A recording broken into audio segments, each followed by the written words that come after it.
A show, I'm telling you, we called it. We now have the evidence. This is huge. Massive fraudulent voter scheme has been caught in Lancaster, Pennsylvania. The RNC and Trump have been working overtime to unveil all the things that they've been talking about for the past 4 years across the United States, but especially in Pennsylvania, the most important swing state in the election. We have all the details. It's crazy that thousands and thousands of illegal voting was caught. Thank the Lord.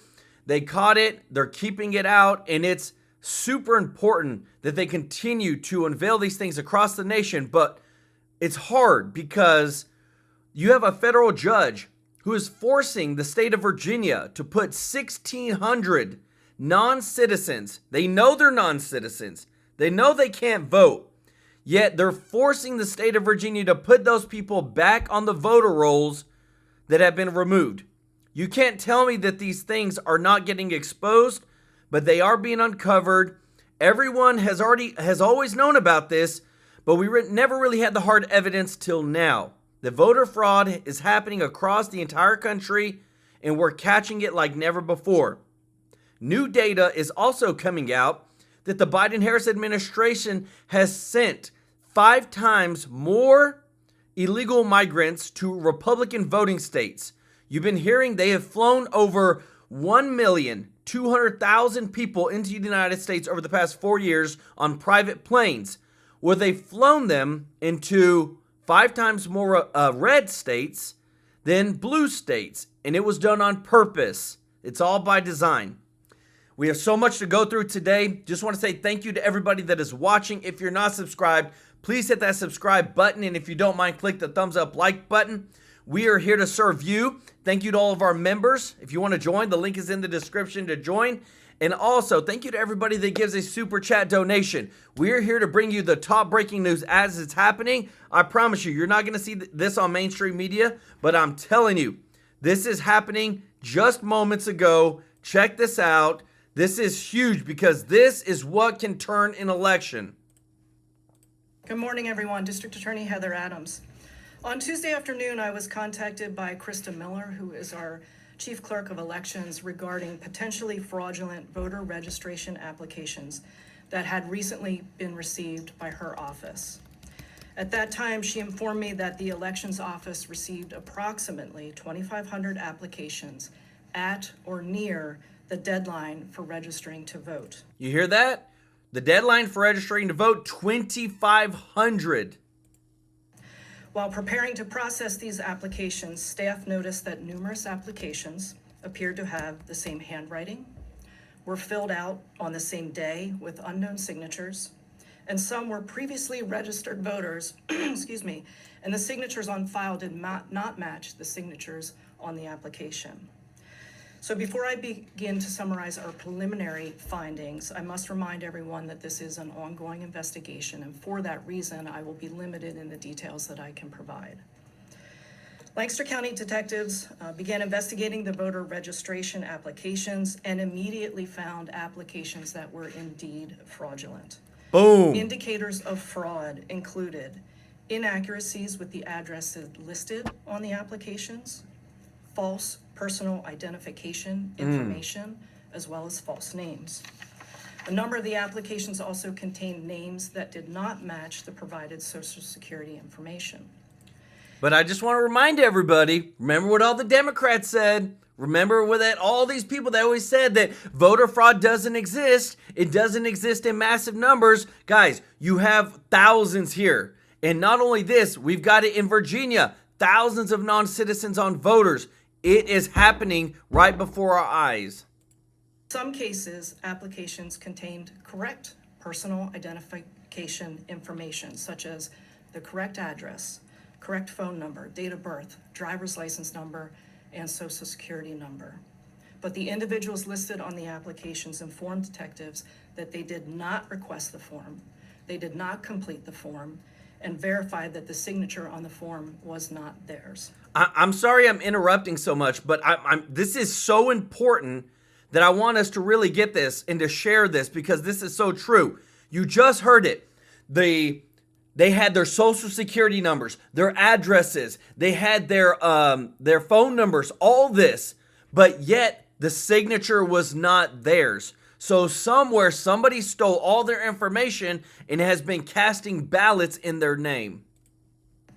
At this point, it is believed that the fraudulent voter registrations are connected to a large-scale canvassing operations for voter registrations that date back to June. However, the majority of the applications received are dated August 15th and after. Those canvassing for voter registrations were employed and paid to obtain voter registration applications. The majority of the applications were from residents in the city of Lancaster.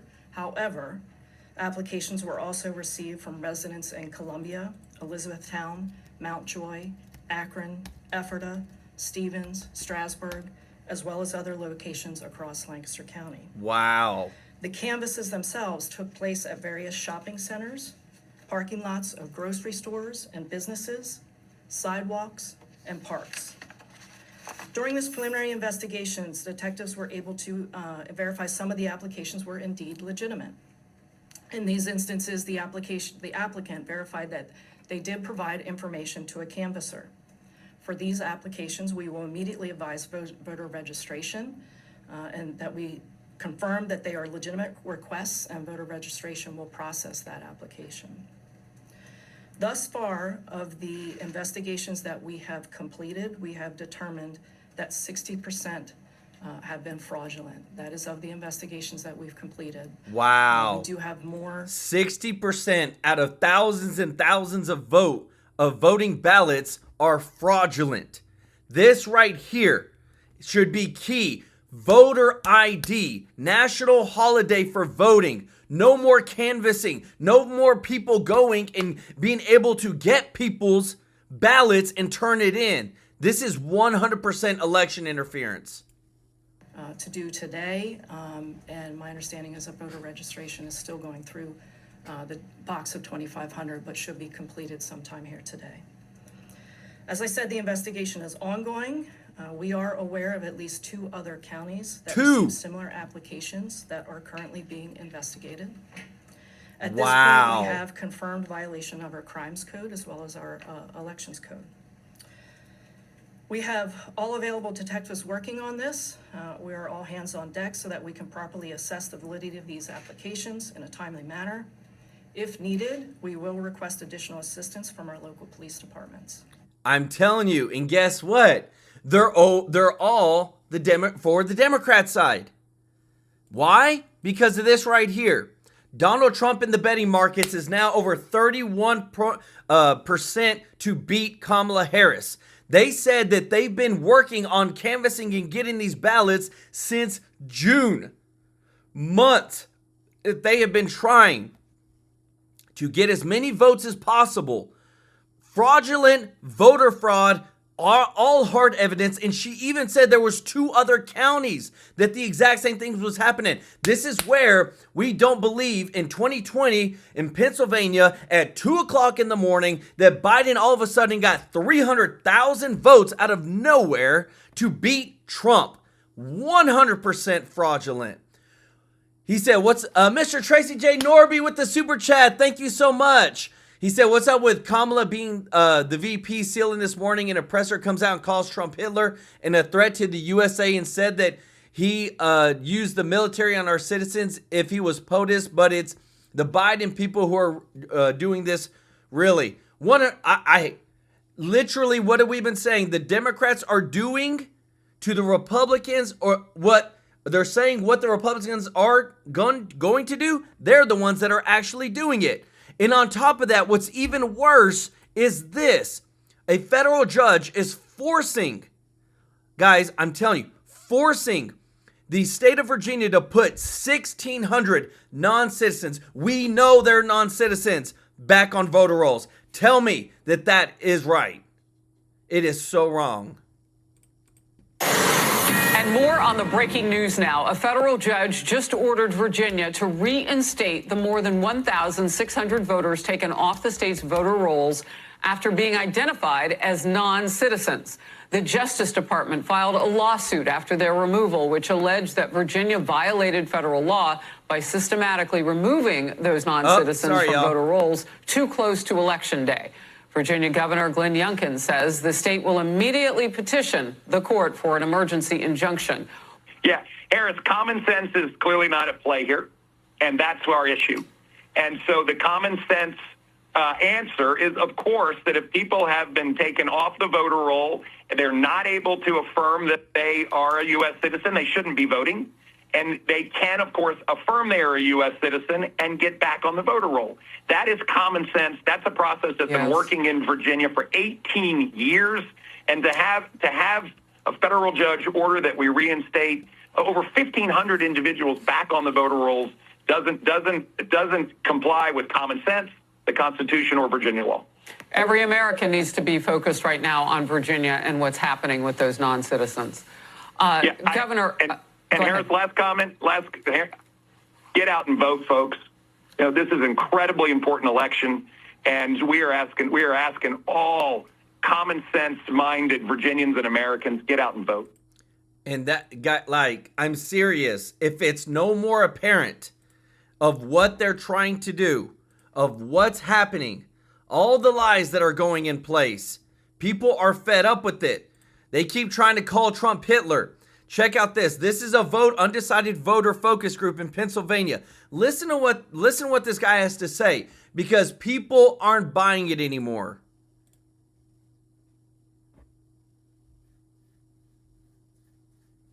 I can't. I think part of the reason why I'm being pushed towards Trump so strongly is that I find that the Democrats and the left just keep going straight to Hitler all of the time with everything. Like it, and if it's not the left pushing Hitler, it's the right pushing Stalin. So it's like we're fighting World War II every single day for every single election. So it's so exhausting. I think it just detracts from, it pushes me away from their position, and it's so hyperbolic that it makes it impossible to have good discussions, and I think it ruins the discourse. Does anybody think it's valuable or something you want to hear from the vice president? Anybody? Raise your hand if you think this is something that's important for her to be talking about. Anybody? Not a one of these undecided voters in this focus group say, why do you keep calling him Hitler? He is not Hitler. But this is the thing, guys. I'm telling you, I love it. People are coming out of the woodworks like never before. We have people standing up for the truth like never before. And the polls are showing it. But one of the biggest pit bulls, and I'm so glad, he used to be at Fox, he's not at Fox anymore. He gives this speech, but he's talking and he says the exact same truth. He calls it like it is. Check it out. Oh, come on, y'all. Loading. Has flipped. The story the country tells itself about reality has flipped. None of the normal people are supporting the Democratic machine. Tim Walz is supporting the Democratic machine. A man you would never allow to babysit your own children. That's the archetype. It's the party of weirdos, of envy, of hate, of resentment, of bitterness, of weakness, of a total lack of creativity. It's a party of conformity. It's a party of the machine, where it doesn't matter who the candidate is because individuals are immaterial. All that matters is the collective. That's the Soviet model. And opposing them is the rest of the country, slowly waking up to the fact that these people have no moral authority whatsoever. They have no legitimacy in a democracy where the government must rule by the consent of the governed. They have no consent. And the way that they've treated this country over the past 4 years is the most shocking thing I've ever seen in 55 years. To allow millions of people, mostly young men with no skills and no English, into our country illegally, and then fly them around at our expense and give them phones and put them on welfare programs that no American citizen can get. It is the most insulting. Yeah, boo. But it's worse than boo. That's the biggest crime in the history of the United States of America. And it takes incredible stones, incredible gall for the people who did that to stand up there on a stage and give you a lecture about how you're immoral. It's too much. And so that's the second important thing about this election, okay? The first is every person in this room needs to understand you are not in a despised minority. You are in an incredibly gentle and tolerant majority who put up with this crap for way too long. Way too long, guys. Enough is enough. As they insulted not only you, but the memory of your ancestors who died for this country. They tore down statues to their memory. People have never built anything in their lives. They went out of their way to humiliate you and spit on you and the graves of your ancestors. And that's not an exaggeration, they did that. And this country is so nice, it's so polite, it's so thoughtful and empathetic and sweet. It's the kind of country that loves dogs and gives directions to strangers, that we put up with it for 4 years. But we can't anymore. No we just more. Can't. And we can't for two reasons. The first reason that we can't put up with it for one more minute is because it's just not justice. It's not. It's not justice. It's unfair. You cannot reward the most parasitic, useless, violent, nasty, aggressive people in your country. You can't make them the richest. You just can't. It's just wrong. In a fair, decent country, the people who work the hardest, who have the highest level of talent, who are the most creative, who are the most decent to their neighbors, who give the biggest tips to waitresses, those people should be successful. Those people should be revered. It shouldn't be Larry Fink. Are you joking? Kamala Harris shouldn't have a job. She has no skills. How did we wind up with a system where Kamala Harris, you couldn't change the tire on your truck, much less drive it? How did she wind up at the top of the pyramid? And then once she's there, she lectures you like you did something. It's too much. You can't allow that.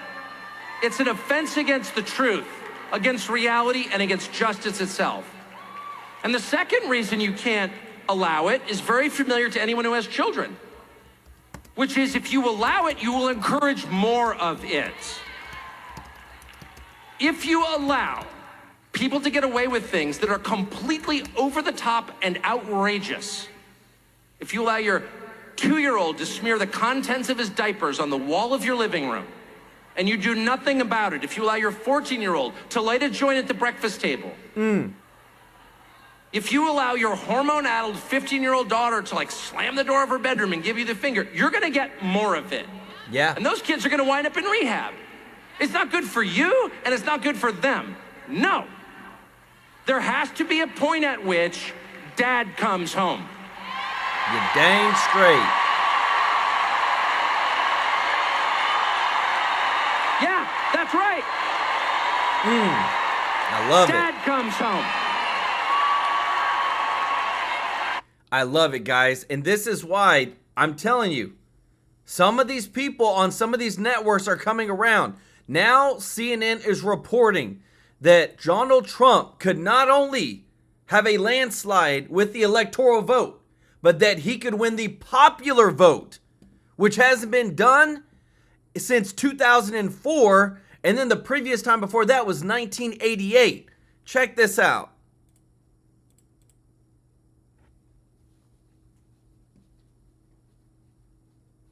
Trump may finally get his great white whale. Harris versus Trump national margin. You mentioned that New York Times poll, a tie. That's actually right in the middle of the spectrum when we're talking about recent polling data. You don't have to look very far to find Donald Trump ahead nationally. He was up by 2 points in the CNBC poll, up by 3 in the Wall Street Journal poll. Very close races within the margin of error. But then the same thing on the other side, right? You have Harris up by 3 points according to Ipsos. The Say 24 YouGov poll, it's a bunch of academics, also has Harris up by 3. But the bottom line is, with the popular vote, which we really haven't focused upon, a very, very tight race, John. Fact is, Donald Trump is very much in a position he could win the popular vote, which of course is something he would absolutely love to do. And would be something very different than we have seen compared to last time and the polling compared to last time. Exactly right. So I went back through the time machine, all right? This I went is back through the good time machine stuff. To see where were the past two races at this point in the campaign. Look, Harris in the average poll right now is up by 1, well within the margin of error. You go back 4 years ago, Joe Biden was well ahead of Donald Trump in the national popular vote polls. He was up by 9. Even Hillary Clinton was up by 6 points. So now Donald Trump's in a position he really hasn't been before at this point in the campaign, where he could truly compete, and we can truly say that the popular vote at this point is way too close to call. Of course, this is only going back 8 years. I wanted to jump even further back in my time machine to get an understanding. Hey, I haven't heard about a Republican potentially winning the popular vote in a while. And it turns out a Republican winning the popular vote, it hasn't happened since 2004. This is huge. Because remember, the Republicans winning the electoral vote, it's been done all the time. But whenever it comes winning the popular vote, that the more people out of certain states like California, like those, are actually wanting the Republicans to win, this is huge and historic, everybody.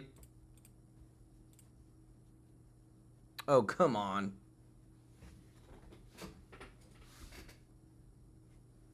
And that's only the one time that it has happened. In fact, you have to go all the way back to 1988 to find another one, when it was George W. Bush's father, George H.W. Bush, winning the popular vote over Michael Dukakis. So the fact that the polls right now are so close, John, the fact that Donald Trump has a legitimate shot of winning the popular vote is something I think a lot of folks, including in my line of work, really didn't think could possibly happen when Donald Trump was running last time around. He could make history, not just for Donald Trump, for a Republican candidate as well. Yes, that's what everybody is saying. They can't believe it. How much he is ahead, how well he is doing. But I'm telling you this, just like I showed you, Pennsylvania District Attorney just caught these huge voter fraud. And you know why? I'm about to show you guys. So check this out. Elon Musk posted this. He said the Dems have imported massive numbers of illegals to swing states, triple-digit increases over the past 4 years. They stated their plan is to give them citizenship as soon as possible, turning all the swing states Democratic. Americans would then become one-party deep blue socialist state. So this is a chart over January 2021 to 2022 and then 23 to 24. Look at all. So the red represents the states where they're sending them into, versus blue is the Democrat states. The red is the Republican states. Look how much more. Literally sending 5 times as many people.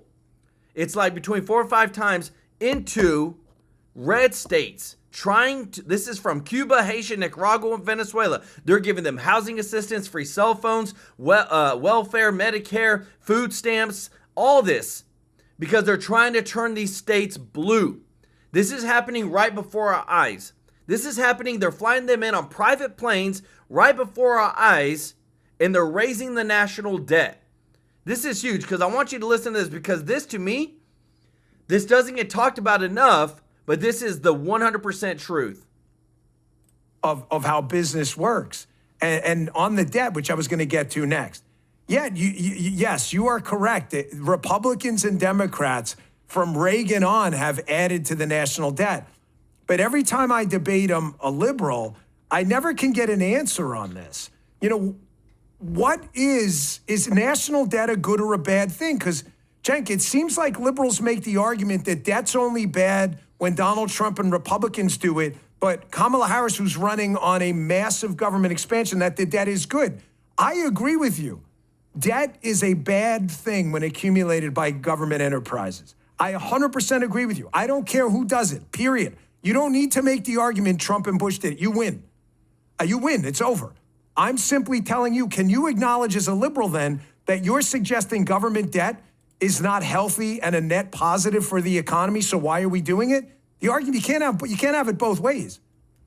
Yeah. So I definitely acknowledge that. So look, we're not a normal show on the left, or we're definitely not Democrats. We drive the Democrats crazy. For example, on the left, they have this thing called modern monetary theory. Good people, smart folks, but nonsense. I don't believe it at all. And what it says is debts and deficits don't matter at all. Just print as much money as you want. By the way, the other person who agrees with that is Dick Cheney. So on the right, and unfortunately, Reagan, Trump, et cetera, they're like, they pile on the debt, and they say it doesn't matter. That's nonsense. Of course it matters. That does, by the way, that doesn't mean that you shouldn't have any debt. You need to balance it out, because at different times, let's say, for example, let's say you have war, right? World War II. We took on a lot of debt to be able to win that war, but then we paid it off, right? So, and you don't have to pay all of it off, but if you accumulate too much debt, then you're starting to tip the balance of the economy. And it's a really dangerous game to play. And this is where we're at right now. Remember, if anybody doesn't know, on the national debt, we are paying more. We're paying over $1 trillion a year on the interest of the debt that we have as a nation, which costs, we're paying more on the interest of our debt than we pay for the actual defense budget for the entire country. That's what Japan did. And it slowed them down so much, slowed down their economy. Because once you get over 100% of GDP, you're paying such a high interest rate. And then God help you, if you get, you risk your credit worthiness. And that's another thing I'm really worried about with Trump. He keeps saying, oh, it's good business not to pay your debts. No, that's terrible business. He's never said business. That. And if America doesn't pay its debts, then the dollar is going to crash. Interest rates are going to go sky high. Inflation is going to go sky high. And right now, we're at past 100% GDP on our debt. So did the Democrats do a good job on debt? Bill Clinton did. Obama did a little bit. So they did bring down the deficit. I love what no you're about question to see about next. it. And Clinton got to a surplus. But overall, no, Democrats and Republicans have been having the same problems. So Biden added $4.8 trillion to the debt. Now, again, Trump added 8.4, way more. But either way, don't do the corporate tax cuts.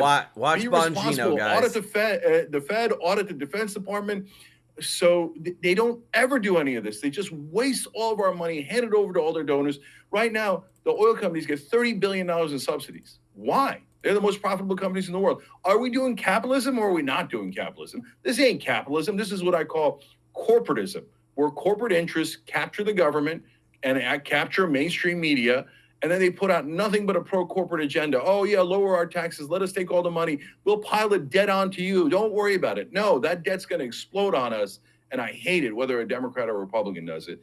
And then your point about the corporate taxes and profits. Look, I went to Wharton Business School, and unlike Trump, I earned my way in. I didn't have any family name or anything like that.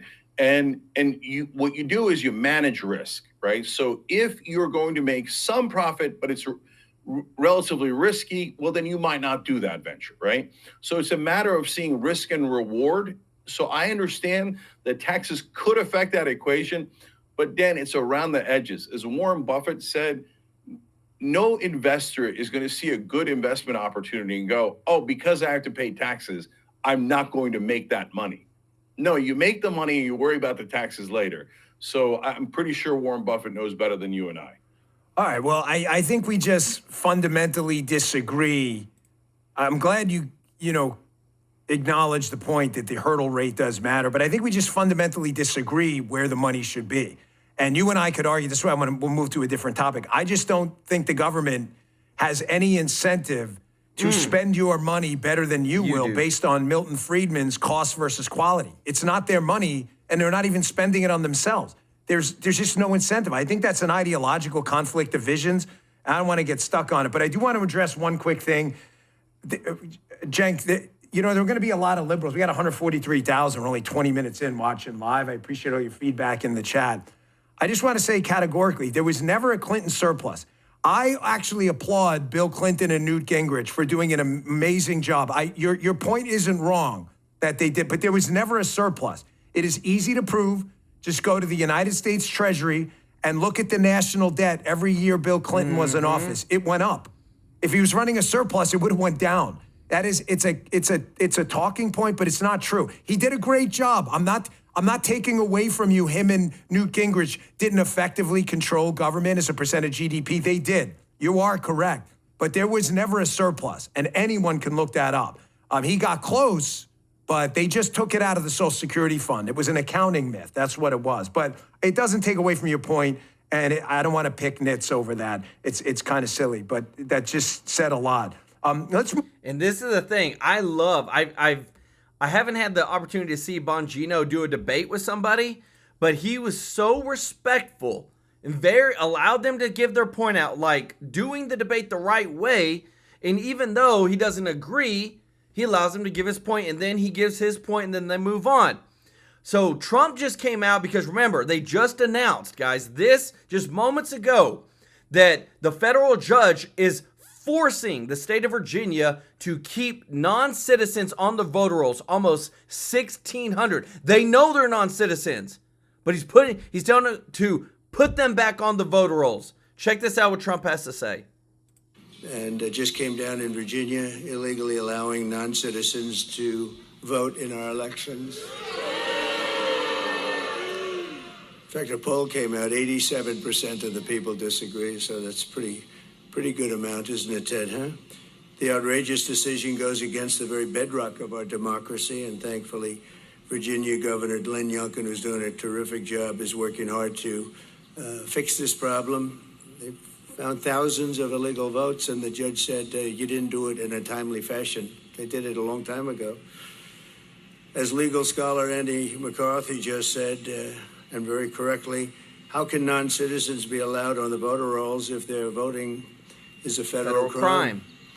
Constitutional law professor Jonathan Turley, two great guys, by the way, also notes that it is a crime to be a non-citizen voter. Removing illegal voters off the voting roll should be a big priority for this country, and yet instead we're scorned by a judge. This is blatantly un-American, and it's election interference, and Kamala Harris is behind it very much. And so I just wanted to bring that to your attention, and obviously, I mean, it's up to the governor of Virginia, Glenn Youngkin, but I assume they're going to be appealing it. I think he's going to, and they feel very strongly about it, so we'll see how it goes. But you have to get the confidence going for elections when you have decisions coming down like that, where they allow people to vote that blatantly aren't qualified to vote. It's pretty sad for our country. We have enough problems with the elections. Remember back in 2020 when Trump was saying all this stuff was happening? I just showed you earlier, Lancaster, they caught all these people, over 2,000 of them, that fraudulent voters. You got over 1,600, and this is the ones that we know about. Guys, this is the one that we know about. And then Speaker Johnson comes out and says what?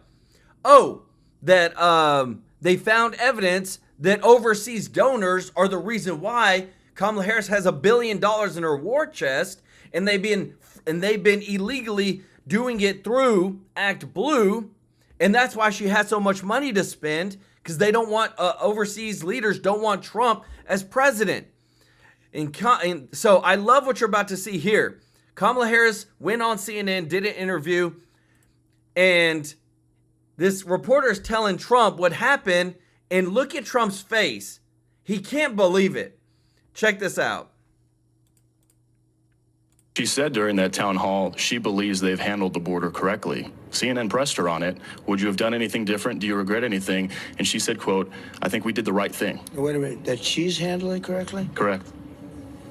Look at his face. She said that? She said that. She said, quote, I think we did the right thing. We allowed 21 million people in. We allowed 13,099 murderers. We allowed mental institutions from all over the world. If she said that, look, she's a grossly incompetent person. And if she said that, they had the worst border in history.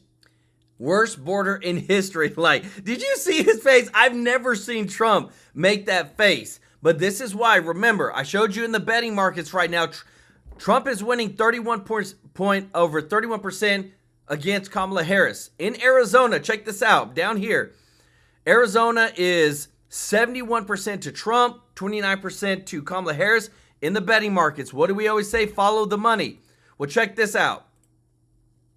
This is the voter registration numbers for the Republicans and Democrats. Right now, for the state of Arizona, the Republicans are crushing it. They have a 555,000 advantage over Democrats. This is insane. This has never happened before. But remember, Arizona has been one of the hardest hit states when it comes to the border, the illegal immigrants coming in, all these things that have happened, and they are fed up with it, and they want to see change. And that's why I love it too, because Trump's dream team, I'm telling you, they're so good. Check this out. We are in the middle of a war in this country. I don't use that word lightly. Our enemy is not our fellow citizen, it is an ideology. There's no middle ground here. Either you believe in censorship or you believe in free speech. You cannot have both. Either you believe in merit or you believe in group quotas. You cannot have both. Either you believe in American exceptionalism or you believe in apologizing for who we are. You cannot have both. And right now, more than ever, we need a commander-in-chief who will lead us to victory in that war. And that man is your next president. Let's the go. 47th president of the United States of America, Donald J. Trump.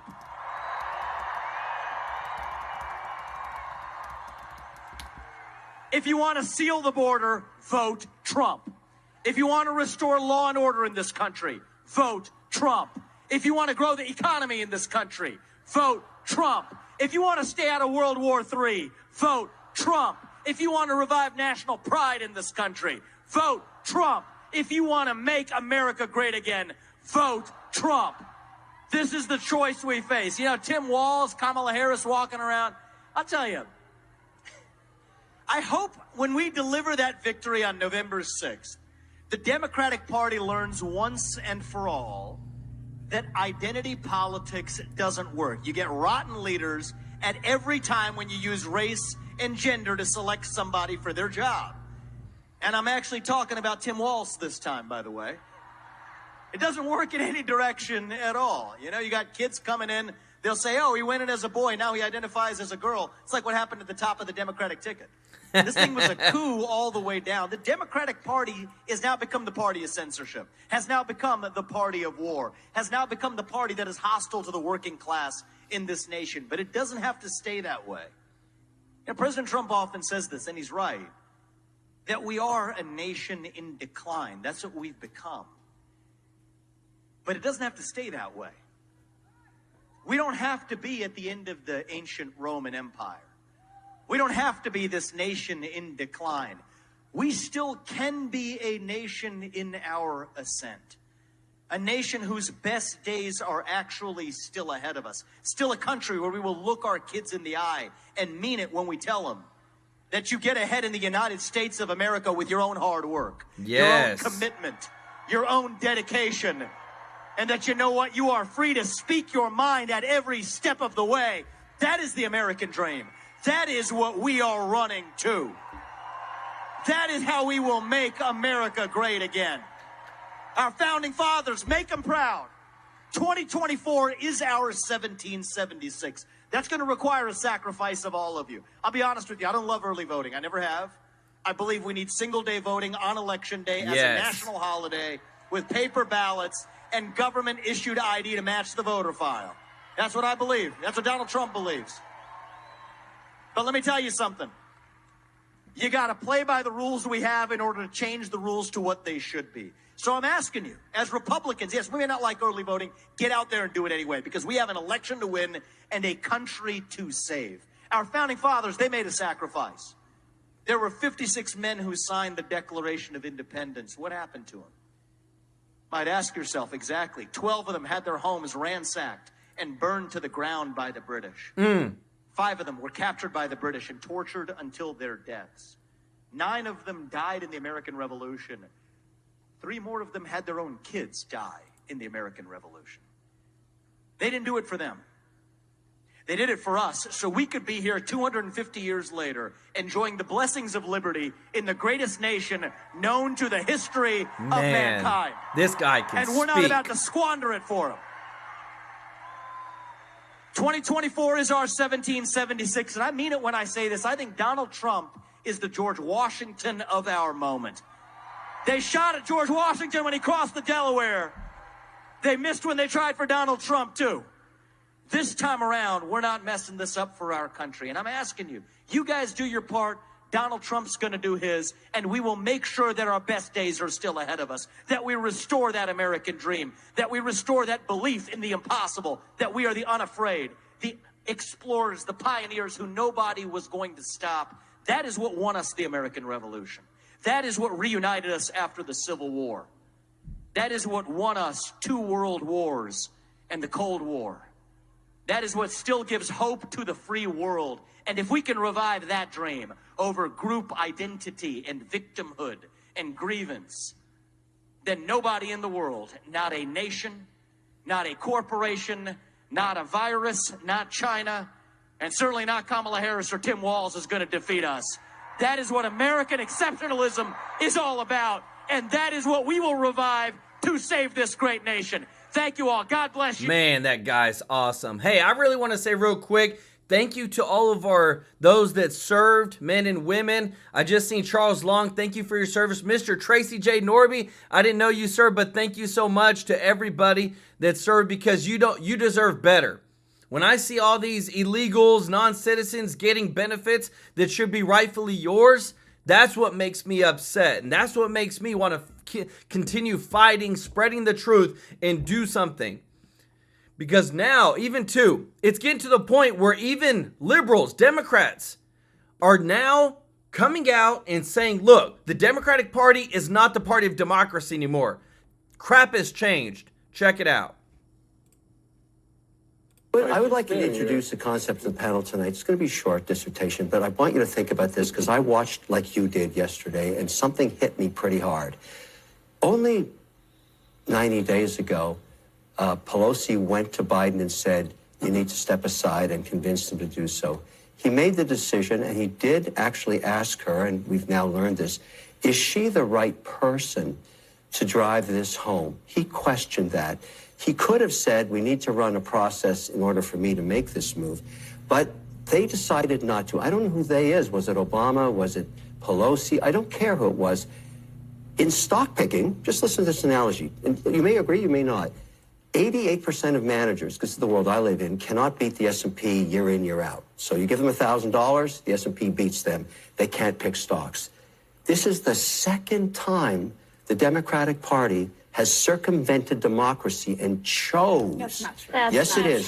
Hillary Clinton was chosen, and she had Bruce Springsteen too. And what happened to her? And now we've chosen. Kevin, Hillary Clinton won a primary. Okay, she won a primary. You may not. Nobody could compete with her, even Bernie Sanders. She won a primary. Okay. First of all, that's the first. So thing. did Kamala Harris win a primary? Listen, we've talked about this before. What's wrong about talking about it tonight after what you just saw? Do you think that's really what matters to voters? Right now. How many Democrats wish? Hold on. Hang on a second. Let's talk about what matters to voters. Do you really think voters care about the internecine primary process? If you're a Democrat. Did you just hear this woman on CNN? Do you really think that voters care about the intricacies of all the primaries? Yes. Yes, there is so many tens of millions of people that say, I didn't vote for Kamala Harris. I voted for Joe Biden. And if it would have been Josh Shapiro, or if it would have been somebody else, I would have voted for them. I would not have voted for Kamala Harris. She got handed the presidential candidacy, and this woman has the audacity to stand there and say that voters don't care about the primaries? Are you kidding me? You sure as hell care today. I know that you are from Canada, but the primary process. That's why I'm perfect for this. I have no skin in the game other than to get a great president. It's not in the Constitution. The political parties can choose however they want to choose their nominee. Right. And as long as they meet the legal deadlines in the states where they are on the ballot, they can do it however they want. I just want to be transparent. Yes, I was born in Canada, but December 2023 to just handpick somebody. Just to be transparent, I was born in Canada. It's a Democratic Party process, not a Democratic. No, but my kids were born and raised in Boston. All my investments in the United States. I want the president, whoever it is, to be a winner. You're describing something as undemocratic that has absolutely nothing to do with the Democratic process. Look at that. It just throws them into just a fight when they say, yeah, we actually didn't have a Democratic primary because y'all had a coup against Biden and then ushered in Kamala Harris, and that's why she's doing so bad. But I'm telling you what, there's another person, a part of the Trump Dream Team, that's been hitting it hard. And I honestly could see her being either a vice president or even president one day because of how strong she is as a leader. Let me know your thoughts. Oh, sorry. Joining me now, Republican Carrie Lake running for Senate in Arizona against incumbent Ruben Gallego. Carrie, it's great to see you. There was a monster rally tonight that you did with Donald Trump in Tempe, and the illegal population in your state is exploding. So how does your opponent, like Harris, defend the party record on this? How do they do it? Well, he just lies. I mean, he comes right out and now he's trying to say he's for the border wall when he called it the dumb, stupid border wall and said he would never, ever, ever build it. And he has voted to have open borders every step of the way. We just came from the border. We were in Yuma 24 hours ago, and they still have this huge area where about 100 people, 75 people a night come in. And the federal government has put up a banner there, basically telling him to go to the CB1 app and telling him how to get housing and where to go. It's insane. Wow. We're paying for that. The federal government put that app together. But I will tell you this, in January of 25, when President Trump is elected, when I'm elected in the Senate, we're going to use that CBP1 app, and we're going to use it the other way. We're going to find out who came in, and we're going to send them back to their homeland, Laura, because in order to save our homeland, they got to go back to theirs. How is this state so close? And, you know, you're down by some points against Gallego, who's a disaster senator. So I don't understand this. I always tell people, vote for as if your life depends on it, because your life actually depends on it if this border stays open. Truly, our country depends. I mean, we won't have a country if we have to do any more of these people who are trying to destroy us. You know, my internal polling looks much closer and better. I know what the polling is by talking to the people, and the people are very active right now. They're activated to vote for Trump and me, and they're learning finally a little bit more about Ruben Gallego. The media hasn't covered him well. He spent $100 million doing an extreme makeover, trying to paint himself into a moderate, when he's the most radical left member of Congress that nobody's ever heard of. He's voted with Kamala and Joe 100% of the time. Wow. Yeah, that's worked out well for Arizona. By the way, Carrie, first of all, I said he was a senator. He's not a senator, he's a candidate, he's a congressman. But Carrie, you have a not so secret admirer. Watch. This is crazy, y'all. You got a person that grew up under sometimes challenging circumstances, who made something of his life running against someone who is physically attractive but believes that politics is a performance art. Well, finds you attractive, Carrie. I mean, he's still the same old hound dog, I guess. I guess Bill Clinton never changes, right? Well, look, you know, I'm a middle-aged mom, so anybody who gives me a compliment, I'm flattered. But I'm happily married, Laura, and I'm probably too young for him. And frankly, I don't want to get on Hillary Clinton's bad side. That's a dangerous place to be. But Carrie, you think that this Arizona is going to vote to save itself because of this onslaught of illegal immigration caused by the Democrat Party? 100%. 100%. They know President Trump made our border safe. They know I'll do the same. Go to carrielake.com, see where I stand on all the issues. I want to put America first and make our state safe, secure, and affordable again. All right, Carrie, we are watching this race. I love that. I love the dream team that's coming together, and I just pray and hope we have a red wave. I think we can. We are very, very strong right now in the polling, in the betting markets. Like I said, follow the money. And what I've shown you today, we now have hard evidence. There are thousands upon thousands of voter fraud that is happening. We're catching it like never before. But the Department of Justice is literally fighting and suing states to try to keep non-citizens on voters. That's the kind of country we're living in right now, and it needs to change. Let me know your thoughts in the comment section. I want to say thank you to everybody that is watching. If you're not subscribed, please hit that subscribe button so I can serve you every day with the top news. And thank you to all of our members. Thank you to everybody that gives a super chat. Mr. Tracy J. Norby, thank you so much. Y'all show Mr. Norby some love in the chat. And thank you to all of our servicemen and women in the chat. I don't know. I know that if I may not get to just thanking you personally through a message, I just want to say thank you for supporting us. We want to support you. There's definitely, I've looked into that as being one of the charities. I'm saying it right now. We are going to give to a veteran charity in some time or another in the next few months. We are getting into the holidays. I'm really thinking about doing a Thanksgiving, charity thing. And then in Christmas, there's a thing that we do it gives called Christmas for Christ that helps out with churches and helping people out and doing things. So I'll let y'all know, everybody. Like I said, every single month we're going to give. We're going to give back through this channel, through your support, through the memberships, through the super chats, and you're going to be involved in this community. I'm telling you, when we're at 1 million subscribers one day, when we're getting in tens of thousands of dollars in support, we will be known. They're gonna put us on the news for being one of the most giving YouTube channels to ever exist. That's what we're going to be known for. We're going to give God the glory. We're going to put America first. We're going to give back, and it's this community that's going to do it. I love y'all so much. Thank you so much, and I will see you on the next one. Take care. Bye-bye.